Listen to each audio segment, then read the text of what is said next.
Ce podcast vous est proposé par Total Energy.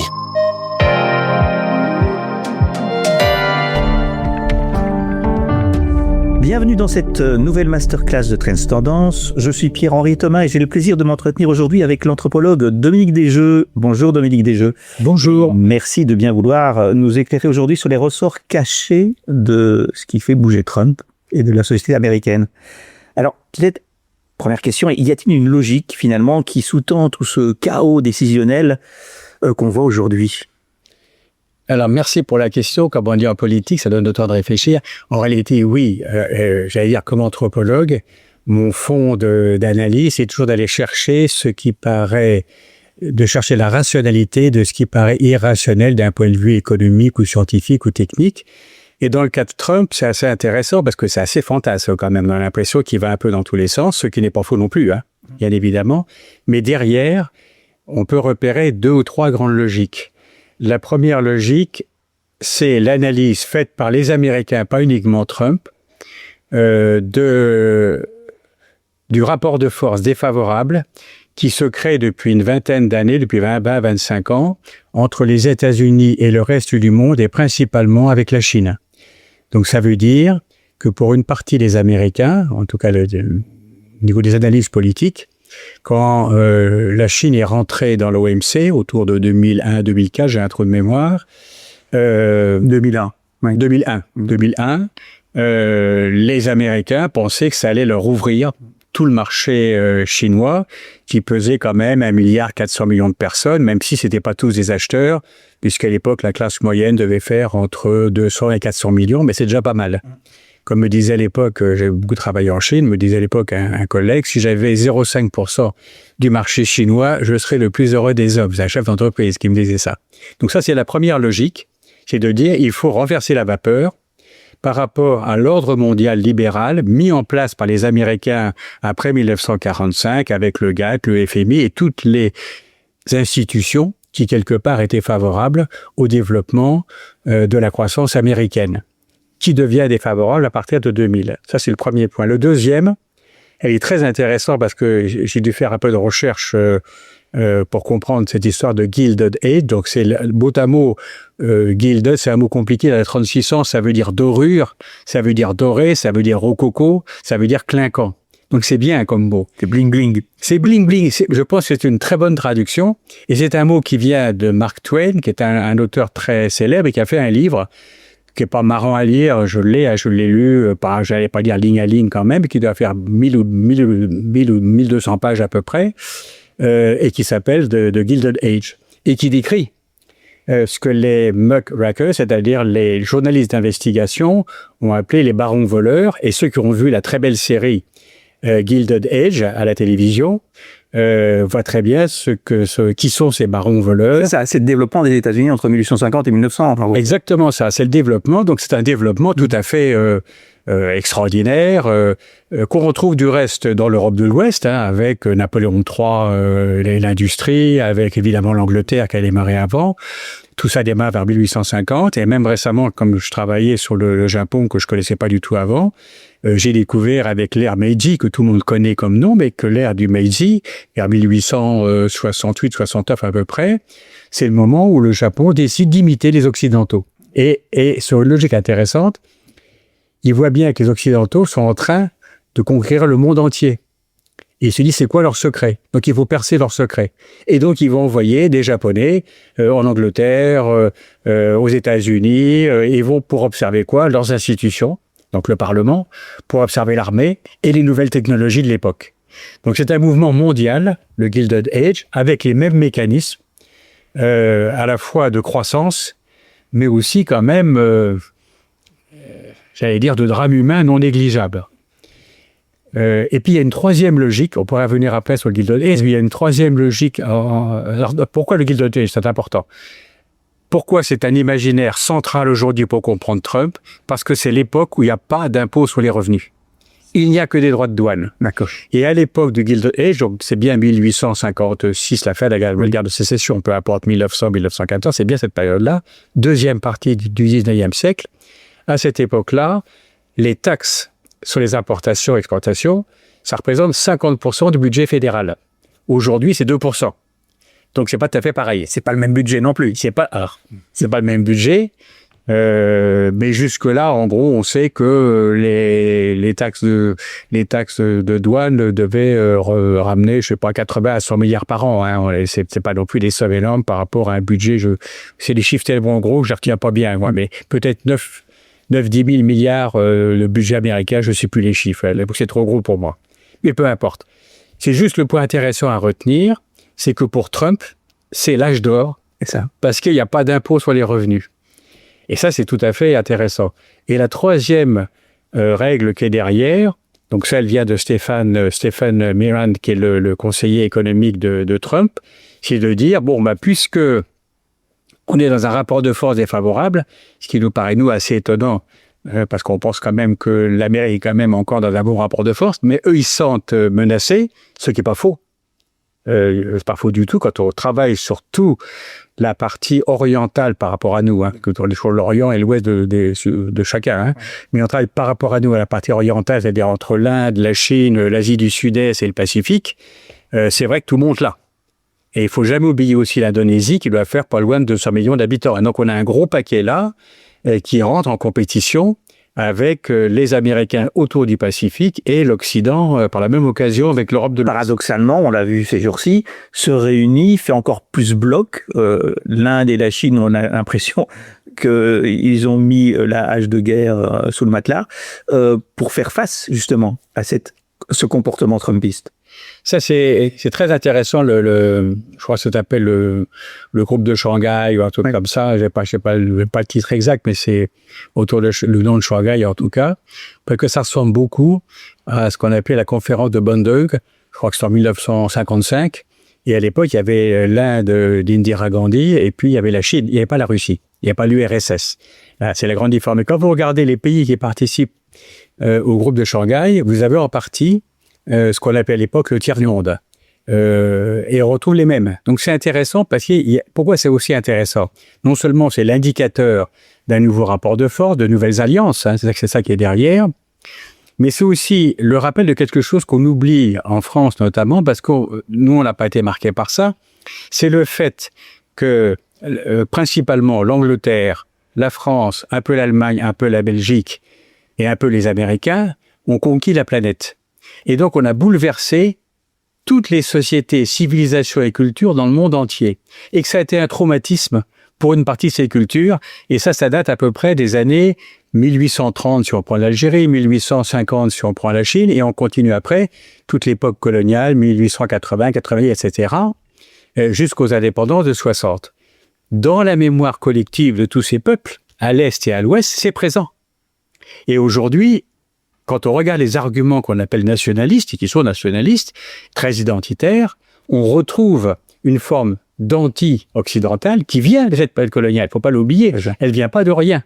Oui. Elle vient du fait qu'on n'a pas du tout respecté ni les cultures, ni les civilisations, ni les classes sociales, ni je ne sais pas quoi encore, et qu'on les a pompées. C'est ça. Bon, ce n'est pas une critique de dire ça, c'est une analyse à plat pour expliquer aussi pourquoi. À un moment donné, tous ces pays sont anti-occidentaux, comme on dit aujourd'hui. C'est ça. Et vous parlez de Stephen Mirren. Alors, donc, qui a diagnostiqué une faiblesse américaine, et comment veut-il y répondre alors? Alors lui, il a... Quand on regarde un peu son CV, on voit que c'est quelqu'un qui a des compétences économiques. On peut être d'accord ou pas d'accord. Hein. Moi, je lis beaucoup Krugman, qui est tout à fait à l'opposé. Krugman, éditorialiste au New York Times, c'est prix Nobel, entre guillemets, d'économie. Et c'est un keynésien qui a arrêté du reste d'intervenir dans le New York Times et qui maintenant a sa lettre, qui est très intéressante à lire. Notamment, il a fait des lettres sur la stagflation, il a fait des analyses sur la stagflation, il a fait des analyses sur la pauvreté aux États-Unis. Enfin, c'est vraiment une analyse au jour le jour, comme celle de Robert Reich, mais qui est plus politique pour Robert Reich et plus économique pour Krugman. Mirand, c'est autre chose. C'est un autre courant qui, pour moi, du reste, n'est pas un courant dominant aux États-Unis en termes de tradition économique. La tradition économique américaine, quand on dit là, il y en a plusieurs, hein, mais il y a une tradition qui est plutôt libérale, voire libertarienne. Et Mirand est à l'opposé de ça. Quand on est libéral, c'est tout le système du GATT, donc des accords et de l'OMC, et des accords mondiaux pour fluidifier les échanges commerciaux. Quand on est libertarien, ça c'est la position anti-État fédéral. Moi j'adore le bouquin, pas je l'aime, mais j'adore parce que tellement ça m'a fait découvrir un monde que je connaissais pas, de Ayn Rand, qui s'appelle La Grève, et qui est pour moi le meilleur bouquin à lire si on veut comprendre ce qu'est un libertarien, parce que c'est quasiment inconnu en France, puisqu'un libertarien ne veut pas d'État. Alors qu'en France, même quand on est à droite ou à l'extrême droite ou à l'extrême gauche, ou au milieu, tout le monde veut de l'État. Plus ou moins, c'est tout. Elle décrivait, Ayn Rand, la grève des entrepreneurs. Hein. Exactement, exactement. C'est une histoire absolument incroyable. Et quand j'ai lu ça, je pourrais peut-être maintenant une quinzaine d'années, il n'y a pas si longtemps que ça, hein. Mais je me dis, tiens, c'est quoi ce courant libertarien? Ça correspond à quoi? Moi, quand je comprends pas, je vais regarder. Je regarde, je vais faire une enquête, je lis, même si j'aime pas. C'est pas le problème n'est pas d'aimer, le problème est de savoir à quelle sauce on sera mangé. Et pour éviter d'être mangé, on va regarder quand même ce qui nous plaît pas. Et donc, oui. Non, alors parlons de ce Gilded Age, cet âge doré. C'est pas seulement la la prédominance des tarifs douaniers au niveau budgétaire. C'est socialement, c'est une société très brutale, violente. On a parlé des barons voleurs, presque corruption, presque un État mafieux. Est-ce que on le retrouve donc aujourd'hui à peu près ces mêmes principes finalement moteurs dans la société américaine actuelle? Il y a des ressemblances. Ce que je trouve intéressant, c'est de regarder cette période 1850-1900 et de voir ça a quand même été une période de grande croissance économique qui fait que les États-Unis sont puissants aujourd'hui. Ça vient de là, il n'y a pas de mystère. Mais elle s'est faite à quel coût? Il faut quand même pas oublier que ça a été la suppression des Indiens, l'élimination physique des Indiens. C'est un génocide. Ça a été fait avec une exploitation des ouvriers, mais c'est du Zola. À tel point que moi j'ai lu un ou deux romans qu'on appelle naturalistes, le nom de l'auteur m'échappe, c'est très très très connu, et il décrit par le menu la vie dans les abattoirs de Chicago. C'est du Zola. Et il se trouve que travaillant sur le Japon en parallèle, parce que j'ai eu des opportunités pour travailler au Japon récemment avec des collègues anthropologues des affaires, je vois qu'au Japon, on a la même chose. Un développement à l'époque du Meiji, un développement industriel et avec aussi des gens exploités. Donc c'est un phénomène absolument mondial. Donc on a pendant le Gilded Age une période qui est très dure humainement, qui est fondée quand même sur un génocide et qui est aussi fondée sur la corruption, qui est fondée aussi sur ce qu'on appelle le spoil system, c'est assez de clientèle. Et là, c'est là qu'on a des points communs entre la période du Gilded Age, cette ère du TOC, hein, l'ère bling bling, et aujourd'hui. Je lisais dans le New York Times. Et maintenant, quand je dis New York Times, mais je suis pas sûr de ma traduction, je vais sur le chat GPT et je me traduis mon paragraphe pour être sûr de ça. Donc, j'ai bien vérifié le contenu de cet article. Il est assez drôle, où l'auteur décrit le salon ovale, le bureau ovale de Trump, en montrant que c'est du style rococo et on voit les photos, les dorures, etc. On se croirait au XVIIIe siècle, à la plus belle époque des dorures et du rococo. Mais ce qui est intéressant, c'est qu'aujourd'hui, le point commun, c'est autour du clientélisme, autour de ce qu'on appelle l'État patrimonial. Ce qui me frappe avec Trump, c'est quelque part, il n'y a pas beaucoup de différence, en pratique ou de fait, on ne sait pas bien, entre l'État fédéral, son porte-monnaie, sa famille et ses copains. Oui. À chaque fois, je lis des articles où il va, je sais pas, en Arabie Saoudite ou ailleurs, on a l'impression qu'il veut faire ça aussi avec Poutine. À chaque fois qu'il va quelque part, derrière lui, il y a ses copains, ses enfants, ses fils, je sais pas quoi, ses neveux, ses gens, qui font des contrats. C'est-à-dire que c'est vraiment ce que moi j'avais découvert quand je travaillais en Afrique, que j'habitais 8 ans en Afrique, j'avais travaillé sur l'État patrimonial en Afrique, et j'avais découvert que Richelieu, c'était pareil, Richelieu confondait sa cassette et celle de l'État, et ça l'amenait même à mettre de sa cassette à l'autre, c'est beaucoup utilisé à l'époque, de sa cassette à lui dans la cassette de l'État. Quand il est arrivé, je crois qu'il y avait 4000 salariés fonctionnaires dans son ministère, il y en avait 8000 à la fin. C'est du pur clientélisme. Et c'est ce qu'on voyait à l'époque en Afrique, c'est ce qu'on a vu dans tous les pays du monde, hein, y compris en France, on a toujours du clientélisme. Il est plus ou moins régulé. Avec Trump, on assiste à une dérégulation du clientélisme en faveur d'une clientèle qui le soutient. Tous ceux qui ne le soutiennent pas, il les punit. Donc c'est ça les droits de douane, hein. C'est à quoi ça sert? Ça sert à punir ceux qui ne suivent pas Trump. Il nomme des ministres comme Kennedy à la santé. C'est plus qu'une catastrophe. Ça c'est du pur clientélisme et on se dit mais comment l'Amérique va tenir face aux problèmes d'épidémie, etc., etc. Donc il y a un point commun assez fort, c'est le clientélisme. Les barons voleurs ou les capitaines d'industrie, suivant l'école qu'on veut prendre, c'est les GAFA aujourd'hui. Il y avait, il n'y a pas longtemps, encore une photo, on voyait une trentaine de chefs d'entreprise. C'était dans le Wall Street Journal, je crois, qu'on voyait ça, qui est extrêmement intéressante. Moi, je me suis abonné pour 4 € au Wall Street Journal. C'est pas vraiment ma tendance, mais comme le Wall Street Journal est très libéral, il est opposé à Trump. Et c'est dans le Wall Street Journal qu'on voit le plus se développer les théories pour dire, mais attendez, là, votre capitalisme libéral, c'est plus ça du tout. C'est du capitalisme d'État. Et c'est écrit dans le Wall Street Journal, qui est quand même le journal de Murdoch, etc. Hein, c'est pas des farfouilles. Oui, donc c'est un changement fondamental. Et ce changement, comment est-ce que il nous transforme, nous? Donc, comment transforme-t-il les régions tierces, les partenaires ou les ennemis des États-Unis? Alors, c'est compliqué à analyser, parce que moi, je vois pas vraiment les effets de façon assez concrète. Mais globalement, mon image à moi, c'est la Chine. Ça fait 30 ans que je fais des enquêtes en Chine, et depuis une dizaine d'années, je dis même, ça m'inquiète du reste, je le dis parce que c'est ce que j'observe, hein. C'est pas une opinion, c'est une observation, donc ça vaut ce que ça vaut aussi. Mais si on veut savoir ce qui va se passer chez nous, il faut regarder ce qui se passe en Chine, notamment en termes de contrôle politique, policier et numérique. C'est vraiment le modèle qui se développe partout. Donc ça, c'est aussi le modèle, ça veut dire que ce qui se passe en Chine, c'est aussi le modèle américain. Derrière le modèle chinois, il y a un modèle historique très connu qu'on appelle un modèle tributaire, qui n'a pas besoin de faire des colonies, mais qui simplement par la menace, c'est ce que fait Trump.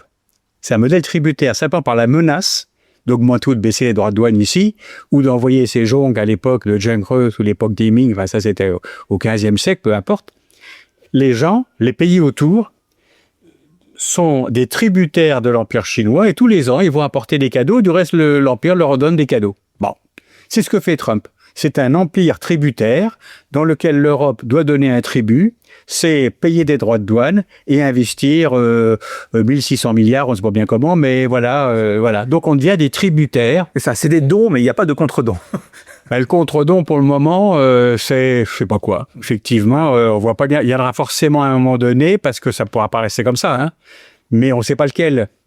C'est compliqué. La seule chose qui pourrait arriver, là, on rentre dans la politique fiction. C'est un indice qui m'a beaucoup frappé quand le journal de Murdoch, donc le Wall Street Journal, si je me souviens bien, en cas présent, a fait un article laissant entendre que Trump était dans l'affaire Epstein. Et quelque part, je me suis dit, pourquoi Murdoch est un copain de Trump sort une telle information? Pourquoi aussi après ça, Vance dit je suis prêt à prendre la suite de Trump si jamais il disparaissait? C'est à peu près ça qu'il a dit. Donc ça veut donc dire pour moi qu'à l'intérieur même des fractions qui soutiennent Trump, il y en a qui ont déjà fait l'analyse qu'il était fini, qu'il fallait l'éjecter et qu'il fallait probablement le remplacer par d'autres gens. Ceci est absolument hypothétique, mais j'ai juste des indices pour dire ça. Donc ça veut dire qu'aujourd'hui, dans l'avenir qui nous attend, il n'y aura peut-être pas forcément de grands changements en termes de tribus, il y aura peut-être des changements en termes de personnel politique. Et c'est pas réjouissant parce que c'est pas un personnel politique très progressiste, c'est moins qu'on puisse dire. Mais justement, si vous avez comparé donc ce qui se passe aux États-Unis avec ce qui se passait dans les sociétés postcoloniales en Afrique, ou Richelieu, mais le personnage de Trump en tant que tel, est-ce qu'il n'est pas ancré justement dans l'imaginaire des électeurs ou des États-Unis sous forme messianique? C'est-à-dire que est-ce que c'est pas ça qui va le faire finalement subsister? Ben si, c'est bien ce que je pense. Là, c'est vrai, c'est très anthropologique du reste. Parce que c'est là où on rentre dans le monde de l'imaginaire, des représentations, des grandes mythologies. Et quand je crois que c'est en 2021, quand Trump a été battu, moi je filmais ça avec ma caméra sur la télé parce que je trouvais ça extraordinaire. Je me dis, on est en train d'assister à quoi là? Un espèce de coup d'État. Enfin, pour moi, c'était impensable qu'il y ait un coup d'État comme ça. Et Trump dit, je serai avec vous. Une phrase absolument du christique. Et puis, du reste, quand c'est arrivé, il n'a pas été là. Ça rappelle, dans les évangiles, le moment où Jésus va être arrêté, et puis il y a Pierre qui sort son glaive, enfin bon, etc. Donc, il y a une espèce de mythologie ou un imaginaire religieux qui est là. Festinger avait montré en 1954 une histoire extraordinaire d'un Messie qui devait revenir près du lac Michigan. Les gens y ont cru pendant longtemps, finalement il n'est pas venu, et une partie des gens ont continué à croire. Et c'est ça mon analyse de Trump dès 2021. Alors après ça, on peut se tromper, hein, mais je trouve que c'est assez fort, en tout cas, comme imaginaire. Il est le futur Messie, ou il est le Messie qu'on attend. Il a tenté un coup d'État, mais il a perdu. Il va revenir. Et j'allais dire coup de peau, entre guillemets, pour Trump. Quand on a essayé de le tuer, on l'a juste blessé, il est ressorti encore plus fort. C'est vraiment quelqu'un qui a la baraka. Je ne suis pas sûr qu'on l'utilise ce mot-là aux États-Unis, mais c'est à peu près ça quand même qui est derrière. Donc, quelque part, il y a chez Trump un côté Messie. En plus, il y a un côté showman, quelqu'un qui est habitué à la télévision, un vocabulaire purement émotionnel. Je suis déçu, j'ai fait de la peine. C'est quoi ces méchants? On est toujours dans un monde, il y a les bons, il y a les méchants. C'est d'une simplicité biblique. On retrouve encore la Bible. Et quelque part, il y a ce langage complètement émotionnel qui parle à des gens qui sont eux-mêmes angoissés, qui comprennent ce qu'il dit. Lui, il dit, voilà, on est menacé par le monde entier. Donc ça renforce toute la paranoïa qu'on a toujours implicitement quand on se sent menacé. On va attribuer à quelqu'un d'autre, quelqu'un d'extérieur, la source de son malheur. C'est comme ça que j'ai analysé la sorcellerie en Afrique quand je bossais au Congo. Donc c'est un mécanisme humain. Les théories conspiratoires du pouvoir, c'est pas du tout nouveau. À chaque fois qu'il y a des angoisses, à chaque fois qu'on ne sait pas expliquer la source du malheur, on va trouver un bouc émissaire. C'est la thèse de Girard, qui influence du reste Peter Thiel, le créateur de PayPal. C'est assez curieux tout ça. On va trouver un bouc émissaire et on va trouver un sauveur. Et le sauveur, c'est Trump. Donc dans la force, à mon avis, du maintien au pouvoir de Trump, il y a ce côté messianique, et en plus, il est soutenu par tous les mouvements évangéliques, à l'époque le Tea Party, maintenant les mouvements évangéliques, d'où son soutien aussi pour Israël. Et puis, il a aussi un discours qui parle assez bien à une partie des Américains, qui est un discours d'homme d'affaires. Je ne crois pas que ce soit explicatif de tout. Quand il parle de l'occupation de l'Ukraine en Crimée comme étant un bord de mer, comme il l'a fait récemment, ou comme il parle de Gaza comme étant une future Riviera, on se dit, on vit pas dans le même monde, on n'a pas le même mode d'analyse. Mais ça parle. Je suis tombé sur un vieux bouquin américain que j'avais dans la bibliothèque de 1950, écrit par un Français assez anti-américain, et qui, lui, ce qui le frappait quand il était en Amérique dans les années 50, il dit, mais il y a que des hommes d'affaires, il y a que l'argent qui les intéresse. Alors, je ne pense pas qu'il avait raison sur tous les Américains, mais il y a bien un courant américain pour qui faire des affaires, c'est le principal. Il y a aussi un autre courant qui est la religion. Max Weber, dans l'éthique protestante et l'esprit capitaliste, écrit qu'il prenait le train aux États-Unis en 1905. Il pose la question à un marchand qui est en face de lui. Il dit, qu'est-ce qui fait que vous avez confiance dans quelqu'un? Il dit, n'importe quelle religion. S'il a une religion. S'il n'a pas de religion, j'ai pas confiance. Donc on a ici les deux grands pôles qui soutiennent culturellement la fraction américaine qui soutient Trump, la fraction religieuse et la fraction affaires. Et si on réussit, c'est bien. Il n'y a pas de problème moral. On s'en fiche de savoir s'il y en a qui vont partir au chômage, s'il y en a qui vont être ruinés, s'il y en a qui n'auront pas d'aide, s'il y en a qui vont mourir parce qu'ils n'auront pas de vaccin, s'il y en a qui vont mourir parce qu'ils ne pourront pas aller à l'hôpital. S'il n'y a pas assez de jouets à Noël, comme a dit Trump, au lieu d'acheter 30 poupées, ils vont en acheter 2. C'est assez cynique, hein? Oui. Donc il y a ces deux pôles, mais il y a aussi le discours de Trump qui joue à fond sur l'émotion. Il n'y a plus de vérité, en fait, c'est ça.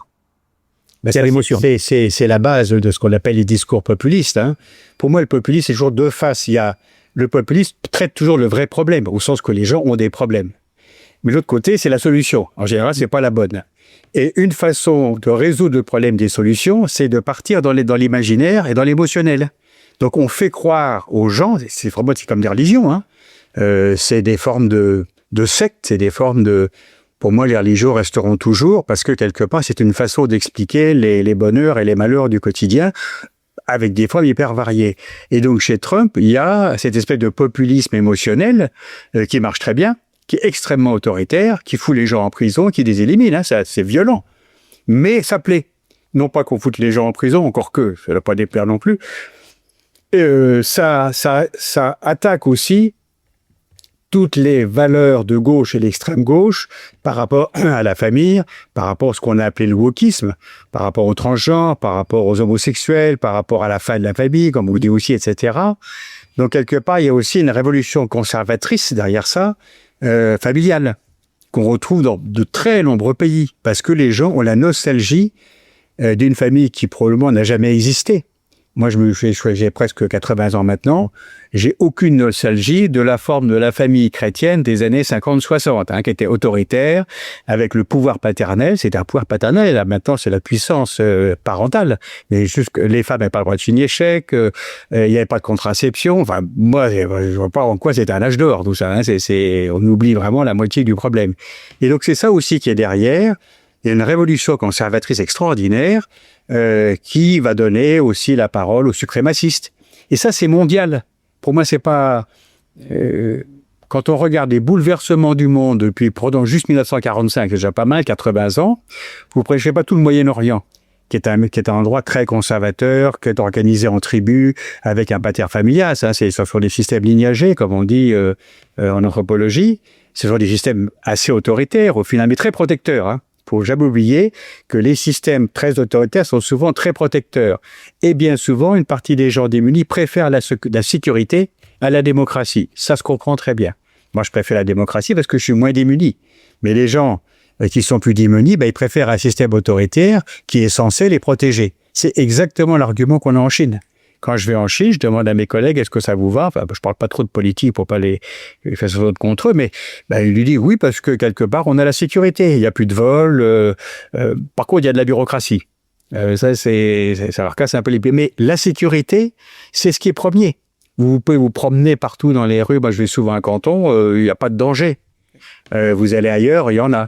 Donc, on voit bien, dans toutes ces batailles, il y a la question de la démocratie, la question de l'autorité, d'un système totalitaire, mais il y a aussi la sécurité, il y a aussi le libre-échange, il y a aussi l'entrepreneur, il y a la menace. Enfin bon, tout est mélangé aujourd'hui, donc ça ne peut que créer un mouvement d'angoisse. En plus, cerise sur le gâteau, vous regardez depuis 2000, depuis 25 ans, toutes les crises qu'on a eues, c'est un résumé des crises mondiales qu'on a depuis 3-4 000 ans.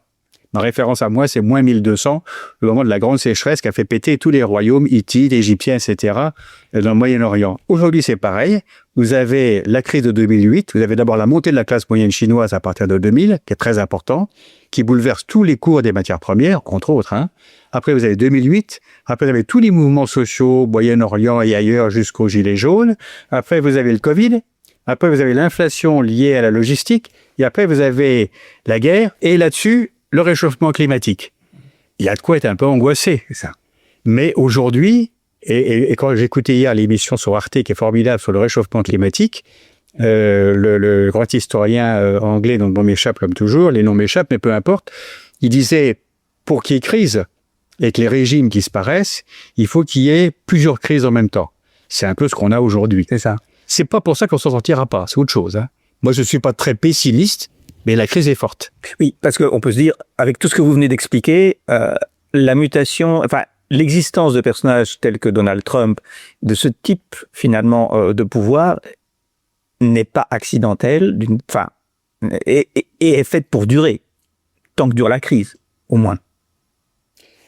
Malheureusement, moi j'aimerais bien que ce soit accidentel. J'espère me tromper, mais je ne crois pas que ce soit accidentel parce que, comme je travaille dans beaucoup de pays, soit parce que je fais des enquêtes, soit en lisant, pour essayer de le tenir à peu près au courant, non pas de tout, c'est pas possible, mais ce que j'observe, c'est qu'on a une montée, et ça je l'ai écrit plusieurs fois dans des ouvrages, pas parce que je l'écris que j'ai raison, c'est parce qu'en écrivant, on est sûr de ce qu'on a écrit. Parce que souvent la mémoire, elle enjolive nos mémoires, non. On a fait des erreurs, il y a des choses qui sont plus ou moins, mais on voyait, moi je vois monter depuis une quinzaine d'années les régimes autoritaires. Est-ce que c'est comme les années 30? Est-ce que c'est d'autres comparaisons? C'est pas très important. De fait, il y a des points de ressemblance, ça c'est tout à fait juste, mais il n'y a pas que ça. Et donc quelque part, quand on voit monter, il y a eu Bolsonaro au Brésil, même s'il a sauté, il peut y en avoir un autre, parce que le Brésil a quand même une tradition de régime autoritaire. On a Modi en Inde, qui est quand même pas un grand démocrate. La place des femmes est pas non plus géniale. On a Xi Jinping en Chine, qui est un système quasiment totalitaire, avec un contrôle policier numérique à peu près total. Il y a même ce que j'appelle le modèle Landru dans le monde entier, c'est-à-dire le fait qu'on voudrait que les femmes reviennent au foyer, voyez, ça se voit partout, et ça c'est l'indicateur principal pour moi de la montée de ces régimes autoritaires, traditionnels, conservateurs, sécuritaires aussi, ça c'est vrai, mais très traditionnels. On voit évidemment la Russie avec Poutine. En Europe, on est quand même menacé par de l'extrême droite. Disons que la tendance, si on la regarde sur 25 ans, elle est plutôt à la diminution des régimes démocratiques et à une montée des régimes de type autoritaire totalitaire, avec des variations. Tout ça sous couvert de numérique. Aujourd'hui, ce qui nous sauve, toutes les technologies existent partout. Que ce soit la reconnaissance faciale, que ce soit les yeux, les empreintes digitales, tout ça, ça existe partout. Ce qui nous sauve, c'est quand on a encore un régime parlementaire, démocratique, qui protège un peu. Mais les techniques sont là. Il suffit que le régime change. Il y a qu'à voir ce qui s'est passé aux États-Unis avec Musk, son équipe de geeks et son petit coup d'État, son gros coup d'État numérique. Ça peut changer comme ça du jour au lendemain. Mais pas très optimiste finalement alors. Non, moi, je suis plutôt optimiste, bizarrement. C'est pas parce qu'on fait une analyse qui montre qu'on est dans une forte crise, qu'il y a beaucoup d'angoisse, qu'on voit pas tellement pour le moment par quel côté s'en sortir, au contraire, moi, je suis très optimiste. Je me dis, malgré toute mon analyse un peu catastrophiste, parce que je la trouve assez catastrophique, c'est vrai, moi, j'ai espoir qu'on trouvera des solutions. Et sur quoi se fonde mon espoir? C'est pas uniquement sur un truc bêta, c'est que, en faisant beaucoup d'histoires, j'observe qu'à chaque fois qu'on est à des périodes de grands changements, il y a plein d'initiatives partout qui émergent.